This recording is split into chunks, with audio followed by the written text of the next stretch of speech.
sequence regarding Bohr's electron model. So Bohr's atomic model, how or what are the sequences that led to the discovery of Bohr electron model?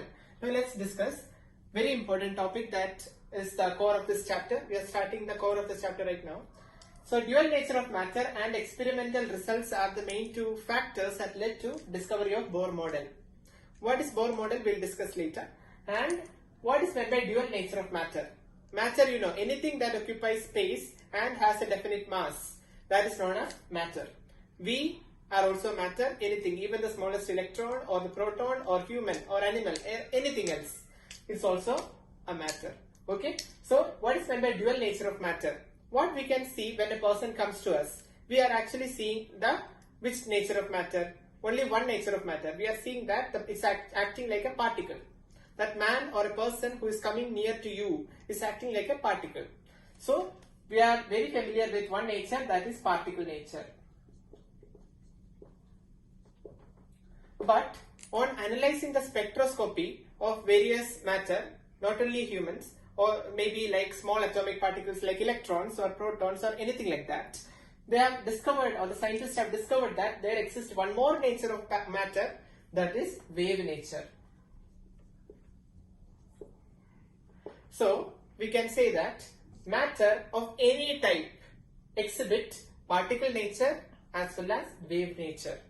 What is the meaning of wave nature? They are having a particular wavelength. For example, a car moving in a road. So it has particle nature because you can see that car is moving on a level road.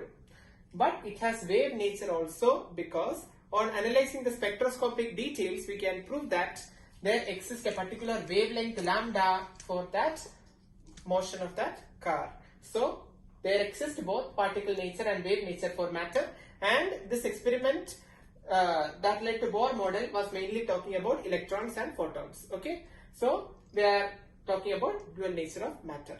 Now secondly, experimental results by Maxwell. Maxwell is a prominent scientist whose experimental result told about quantization. What is meant by quantization? Quantization means energy of that particle is defined actually. So we'll study more about quantization in the upcoming videos, but just understand that experimental results of Maxwell, the scientist, proved that atomic energy levels are also a factor that led to Bohr electron model, and all the particles have, or you can say that wave nature. If I am talking about particularly about wave nature, then the electric field and magnetic field are responsible for the wave nature. So what are the two factors which are responsible for wave nature? Electric field and magnetic field, which are oscillating in space. So here it is 90 degree on axis, x axis, y axis, and this is z axis. E represent electric field. It's a vector quantity because it has both magnitude and direction.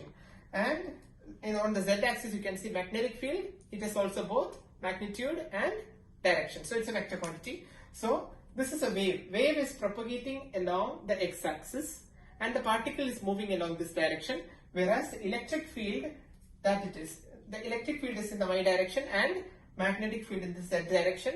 Such a nature is known as wave nature. So wave nature is also present for each and every particle that you observe, but it is not visible to the human eye. That is the only problem, because you know there are particular wavelength only which is visible to human eye.